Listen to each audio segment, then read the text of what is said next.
Çevre mövzusunda mərkəzdən vətənə qədər məsafəyə aid suallar çoxdur. Orada biz deyirdik ki, mərkəzdən vətənə qədər məsafə dediyi zaman vətənə bir hündürlük çəkirik və həmin hündürlük vətəni yarıya bölür. Gəlin onun şəklinə baxaq. O mərkəzli bir çevrə verilsin və AB vətəni çəkilir. Mərkəzdən vətənə qədər məsafə dediyi üçün hündürlük çəkirik.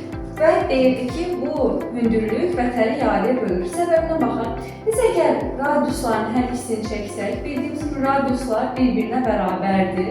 Buna görə də yaranan AOB üçbucağı bərabər yanlı üçbucaqdır. Bərabər yanlı üçbucaqda oturacaq vətən olacaq. Oturacağa çəkilən hündürlük həm median, həm də tənbölən olurdu. Biz hündürlük çəkdiyimiz üçün bu həm də median olacaq. Yəni, bura bir C nöqtəsidirsə, biz artıq deyə bilərik ki, AC bərabərdir CB-yə. Yəni, mərkəzdən vətənə çəkilən hündürlük həmişə həmin vətəni yarıya böləcək.